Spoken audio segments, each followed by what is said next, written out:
हम गली गली में जाएंगे, मोहल्ले मोहल्ले में जाएंगे और केजरीवाल साहब की असंवेदनहीनता बताएंगे जनता को कि ये कैसा मुख्यमंत्री है कि दिल्ली नगर निगम का बकाया रुपया अपने घर पर दबाए बैठा है, अपने पास दबाए बैठा है और हमें काम नहीं करना दे रहा है।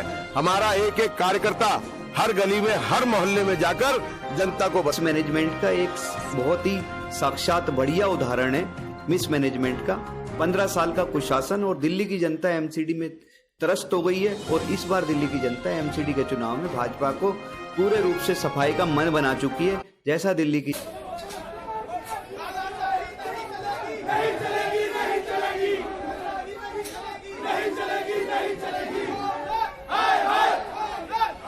दिल्ली में एमसीडी को लेकर राजनीति गर्मा गई है।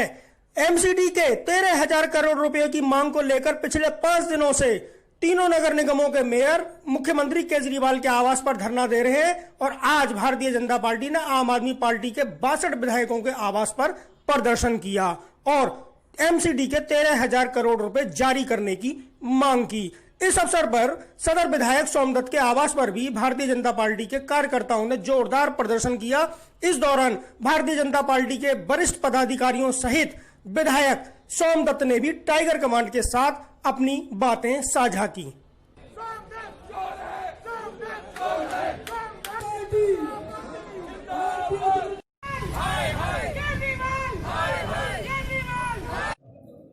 मुख्यमंत्री अरविंद केजरीवाल के निवास स्थान पर पिछले 5 दिनों से जारी तीनों नगर निगमों के मेयर के धरने के उपलक्ष्य में आज भारतीय जनता पार्टी ने प्रदेश स्तर पर आम आदमी पार्टी के 62 विधायकों के निवास स्थान पर धरना प्रदर्शन और घेराव करने का आयोजन बनाया है। इसी श्रृंखला में आज सदर विधानसभा के विधायक सोमदत्त के आवास पर भारतीय जनता पार्टी के ये कार्यकर्ता उनका घेराव करने आए हैं। इनकी मांग है कि नगर निगम के बकाया 13,000 करोड़ रुपए नगर निगम को वापस किए जाएं। ऐसा प्रदर्शन आज दिल्ली की 62 विधानसभाओं में आम आदमी पार्टी के विधायकों के आवास पर चल रहा है। 5 दिनों से मुख्यमंत्री केजरीवाल के आवास पर तीनों नगर निगमों के मेयर धरना दे रहे हैं। मांग है एमसीडी के 13,000 करोड़ रुपए जारी करने की। भारतीय जनता पार्टी ने ऐसी श्रृंखला में आम आदमी पार्टी के 62 विधायकों के निवास पर घेराव का प्रदर्शन का कार्यक्रम बनाया था। इसी क्रम में आज सदर विधानसभा के विधायक सोमदत्त के आवास पर भारतीय जनता पार्टी ने सांकेतिक प्रदर्शन किया है। हमारे बीच में चांदनी चौक जिला के महामंत्री प्रवीण जैन मौजूद है। जानते हैं आज के कार्यक्रम के बारे में कि आज उन्होंने इस धरना प्रदर्शन में केजरीवाल सरकार के खिलाफ क्या कार्रवाइयां की और क्या मांग की। जैन साहब, आज आप विधायक के आवास के बाहर हैं, तो क्या कारण है? ये धरना चल रहा है, 13,000 करोड़ की मांग है, तो मुख्यमंत्री क्यों नहीं सुन रहे हैं? देखिए, उन मुख्यमंत्री की कुंभकर्णी नींद को जगाने के लिए लगातार 6 दिन से हमारे मेयर बैठे हैं, चेयरमैन बैठे हैं और आज भारतीय जनता पार्टी के कार्यकर्ताओं ने यह तय किया है कि अब हम उन विधायकों के यहाँ, जो कि आम आदमी पार्टी के विधायक हैं, उनको जगाने के लिए जाएं कि ताकि वो कहें अपने मुख्यमंत्री से कि दिल्ली की जनता बहुत परेशान है। मुख्यमंत्री तो अपने घर से बाहर निकलते नहीं, तो लेकिन वो विधायक तो बताएं कि दिल्ली की जनता कितनी परेशान है और लिहाजा 13,000 करोड़ रुपया जो बकाया है निगम का, वो आप निगम को दे ताकि हम, क्योंकि सरकार में है दिल्ली नगर निगम में, हम जनता की सेवा कर सकें। नहीं, अभी 5 दिनों से तीनों मेयर वहाँ उनके निवास स्थान पर बैठे हुए जी, तो अब तक 5 दिन हो गए, जी, 6ठा दिन लग गया। आज आपने एक घेराव कार्यक्रम चला लिया जी। तो अब आगे की रणनीति भारतीय जनता आगे की रणनीति ये है, हम गली गली में जाएंगे, मोहल्ले मोहल्ले में जाएंगे और केजरीवाल साहब की असंवेदनहीनता बताएंगे जनता को कि ये कैसा मुख्यमंत्री है कि दिल्ली नगर निगम का बकाया रुपया अपने घर पर दबाए बैठा है, अपने पास दबाए बैठा है और हमें काम नहीं करना दे रहा है। हमारा एक एक कार्यकर्ता हर गली में, हर मोहल्ले में जाकर जनता को बताएगा और जनता को जागृत करेगा। नहीं, केजरीवाल सरकार ने पिछले महीने कहा था कि ऑडिट रिपोर्ट में हम नगर निगम का पैसा जो श्रृंखलाबद्ध जो कानून है उसके हिसाब से जारी कर रहे हैं, तो भारतीय जनता पार्टी की 13,000 करोड़ की मांग ये कैसे आ गई? क्योंकि हम तो कैग रिपोर्ट के आधार पर चल रहे हैं। बैठ के बात कर लेना जी। जब मेयर साहब 3 मेयर साहब लोग बाहर बैठे हैं तो प्रेस को बुलाकर आमने सामने बात कर लेना जी। मैं कहता हूँ आमने सामने बैठ जाए और साथ में प्रेस को भी बुलाए, हम अपना पक्ष प्रस्तुत करेंगे, वो अपना कर दे। देखिए, मुंह कौन छुपाता है? जिसने आपका रुपया देना हो वो हमेशा मुंह छुपाएगा, वरना आमने सामने कहेगा कौन से रुपए। क्या ये बात ठीक है या नहीं है? वो बात ही नहीं कर रहे, वो मुंह छुपाते फिर रहे हैं, वो घर से बाहर ही नहीं कर रहे, ऊपर से कह रहे हैं मुझे तो हाउस अरेस्ट कर लिया। अरे आप शादी ब्याह में जा रहे हो, होटलों में वीडियो क्लिप है, और आप कह रहे हो हमें हाउस अरेस्ट कर लिया। किसको धोखा दे रहे हो आप? तो ये हमारा तो एक एक कार्यकर्ता जो सच्चाई है वो जनता के बीच में जाकर और जनता को बताए। यानी अगर केजरीवाल ने अगर मांगनी मानी तो भारतीय जनता पार्टी इस आंदोलन को बड़ा बनाएगी, बड़े बनाएगी, जन जन आंदोलन बनेगा ये निश्चित रूप से, क्योंकि हमें दिल्ली के जनता की सेवा करनी है, इसलिए ये जन आंदोलन हम बना रहे हैं और जाके इसको हम बनाए। मोनिका जी, क्या कार्यक्रम था आज का कार्यक्रम था कि जो हमारे 13,000 करोड़ पे निगम ने हमारे रोक रखे हैं, उसके लिए सीएम की कोठी पर तीनों मेयर और सभी निगम पार्षद हमारी बहनें वहाँ धरने पे बैठे हैं, और सीएम जी सुनने के लिए बिल्कुल तैयार नहीं है कोई भी बात हमारी। इसलिए हम जब तक ये हमारे 13,000 करोड़ पे वापस नहीं देंगे तब तक हम धरना जारी रहेंगे। सारे मंडलों में ये जारी रहेगा और पूरे जिले में जारी रहेगा। आज आपने सदर विधायक सोमदत्त के निवास पर ये प्रदर्शन किया है। हाँ जी। और आपकी महिला मोर्चा की मीटिंग यहाँ मौजूद है।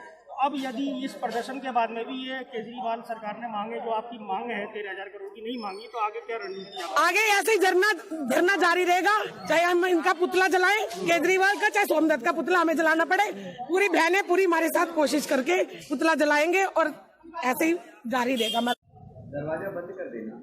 आज दिल्ली के 62 विधायकों के आवास पर भारतीय जनता पार्टी ने तो एमसीडी के 13,000 करोड़ रुपए की मांग को लेकर प्रदर्शन किया। यह भारतीय जनता पार्टी के प्रदेश कार्यालय से जारी कार्यक्रम था। इसी श्रृंखला में सदर विधायक सोमदत्त के आवास पर भी भारतीय जनता पार्टी के कार्यकर्ता पहुंचे और बैरिकेडिंग हिलाया और केजरीवाल सरकार के खिलाफ नारेबाजी करते हुए मांग की कि एमसीडी के 13,000 करोड़ रुपए वापस किए जाएं। हमारे बीच में सदर विधानसभा के विधायक सोमदत्त मौजूद हैं। जानते हैं आज उनके आवास पर जो प्रदर्शन हुआ उसके बारे में उनका क्या कहना है। विधायक जी, आज आपके आवास पर प्रदर्शन किया भारतीय जनता पार्टी ने, क्या कहना है? इस बारे में मैं ये कहना चाहता हूँ कि दुनिया के सबसे भ्रष्ट निकायों में से एक है एमसीडी, और एमसीडी में पिछले 15 साल से बीजेपी की सरकार है, और इस सारे कुशासन के लिए, भ्रष्टाचार के लिए भारतीय जनता पार्टी दोषी है, क्योंकि उनके नेतृत्व में ही एमसीडी चल रही है 15 साल से। आज दिवालिया हो गई है, दुनिया की सबसे करप्ट ऑर्गेनाइजेशन एमसीडी है।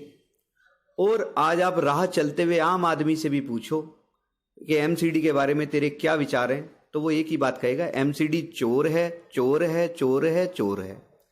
ठीक है, कहने के लिए तो ऑर्गेनाइजेशन के पास तनख्वाह देने का पैसा नहीं है, और उसके नेता निहाल होते जा रहे हैं। इस एमसीडी के अंदर नेताओं के शौक मौज में कोई कमी नहीं है, वो अपनी पूरी एंजॉय कर रहे हैं। नेता खूब पैसे कमा रहा है एमसीडी के अंदर, लेकिन कर्मचारियों को देने के लिए सैलरी नहीं है। ये मिस मैनेजमेंट का एक बहुत ही साक्षात बढ़िया उदाहरण है मिस मैनेजमेंट का। 15 साल का कुशासन, और दिल्ली की जनता एमसीडी में त्रस्त हो गई है। और इस बार दिल्ली की जनता एमसीडी के चुनाव में भाजपा को पूरे रूप से सफाई का मन बना चुकी है, जैसा दिल्ली की जनता ने विधानसभा के चुनाव में किया। आज आपके आवास पर प्रदर्शन किया गया। मुझे जानकारी मिली कि आज मेरे आवास पे प्रदर्शन है, और मेरा इस बारे में ये कहना था कि अगर वो आप चाहते हैं कुछ बात करना, बताना, तो मुझसे मिलते, और मैं कहाँ मिलूंगा? मेरे कार्यालय में। तो घर पे तो वर्किंग आवर्स में तो आदमी अपने कार्यालय में उपलब्ध होता है। ठीक है, हम भी जनप्रतिनिधियों से मिलते हैं, उनसे पता करते हैं जी कल हम आपसे मिलने आएंगे, इस मुद्दे पे मिलने आएंगे, कितने बजे और कहाँ हैं। घर पे कौन है? घर पे मेरी फैमिली है। वहां जाके क्या प्रदर्शित करना चाहते हैं, मेरी समझ में बात नहीं आई। नहीं, आज आरोप लगाया गया कि साहब ये विधायक हैं, उनके घर का घेराव करेंगे, और विधायक केजरीवाल पर दबाव बनाए, मुख्यमंत्री उनका है कि वो एमसीडी के 13,000 करोड़ रुपए वापस करें। देखिए, एमसीडी का हमने कोई पैसा हम पे बकाया नहीं है। ठीक है, एमसीडी एक ऐसा भ्रष्टाचार का अंधा कुआं है, आप इसमें जितना मर्जी कुछ भी डाल दो, कुछ नहीं निकल के, वापस कुछ नहीं निकल के आएगा। ठीक है, पूरी दिल्ली की जनता एमसीडी की कार्यप्रणाली से त्रस्त है, बीजेपी से त्रस्त है। इस पूरी मिस मैनेजमेंट के लिए, करप्शन के लिए बीजेपी दोषी है, जिसकी 15 साल से नगर निगम में सरकार है। जनता को लूटने के लिए तमाम तरह से नए नए फार्मूले लेके आते हैं। अभी अभी एमसीडी ने, मेयर साहब ने हर एक दुकानदार और हर एक घरेलू व्यक्ति के ऊपर नए नए नोटिस भेज रहे हैं, सफाई का चार्ज ले रहे हैं। केंद्र सरकार सफाई का सेस अलग से ले रही है, एमसीडी सफाई दुकानदारों से 500 रुपए महीना अलग से मांग रही है, घर वालों से अलग से मांग रही है। लूट तंत्र है। जो पैसा अब तक दिया, दिल्ली के अंदर इतना सारा पैसा एमसीडी कलेक्ट करती है हाउस टैक्स के नाम पे, दिल्ली में इतना सारा पैसा एमसीडी कलेक्ट करती है टोल टैक्स के नाम पे, दिल्ली में सारे एडवर्टीजमेंट के राइट्स एमसीडी के पास हैं, दिल्ली में करोड़ों दुकानें जिनका हर वर्ष का registration, conversion charge, parking charge, उसके बाद भी तनख्वाह नहीं दे पा रहे। शर्म की बात है ये एमसीडी के लिए, बीजेपी शासित एमसीडी के लिए। भाजपा अपने कर्मचारियों को तनख्वाह नहीं दे पा रही, शर्म की बात है। केंद्र सरकार अपने कर्मचारियों की सैलरी के लिए उत्तरदायी है, दिल्ली सरकार अपने कर्मचारियों की सैलरी के उत्तरदायी है, और एमसीडी की सरकार अपने कर्मचारियों की सैलरी के लिए उत्तरदायी है। तो भाजपा फेल हो गई है पूरे तरीके से। जनता त्रस्त है एमसीडी की भाजपा की कार्यप्रणाली से। अब वो जो मर्जी दिखावा, ढकोसला, ड्रामा ये करते रहें। ये सारी की सारी जितनी भी ये एक्टिविटी हो रही है, ये किसान आंदोलन से जनता का ध्यान हटाने के लिए, अटेंशन डाइवर्ट करने के लिए की जा रही है। इनसे वहां संभल नहीं रहा तो ये जानबूझ के ये खबर बनाने के लिए बैठ गए हैं तमाम जगह, ताकि जनता का ध्यान किसान आंदोलन से हटके, किसानों की मूलभूत आवश्यकताओं से हटके इस तरफ को अटेंशन डाइवर्ट हो जाए। सिर्फ ध्यान भटकाने की एक्सरसाइज है और कुछ नहीं। प्रीति जी, क्या कार्यक्रम क्या आंदोलन? देखिए, हमारे निगम के जो सफाई कर्मचारी हैं, स्वास्थ्य कर्मचारी हैं, और जो निगम के स्कूलों में जो महिलाएं काम करती हैं, जिन्होंने पूरे इस महामारी के दौरान जो है कोविड में राशन बांटने का काम सरकार के द्वारा किया है, ऐसे निगम के 2 लाख कर्मचारियों को सैलरी नहीं मिली है पिछले 4 महीने से।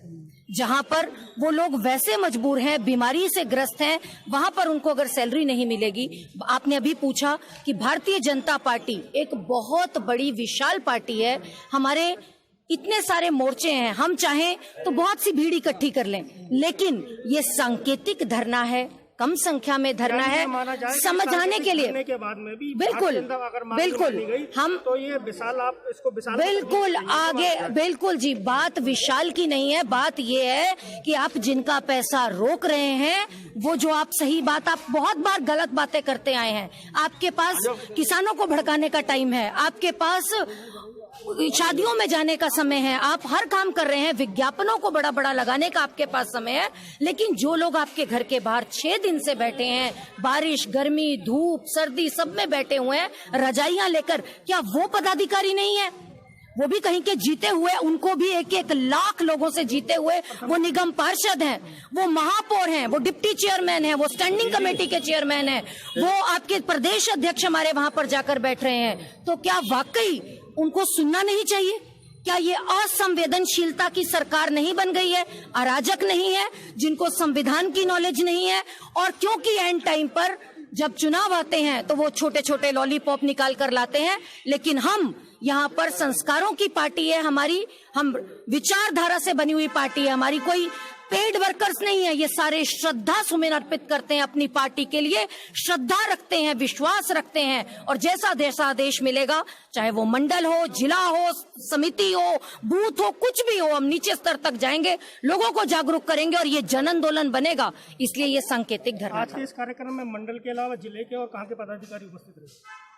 हमने लिमिटेड पदाधिकारी बुलाए, क्योंकि कोविड-19 की हम स्वास्थ्य सेवाओं को कहीं भी बाधित नहीं करना चाहते।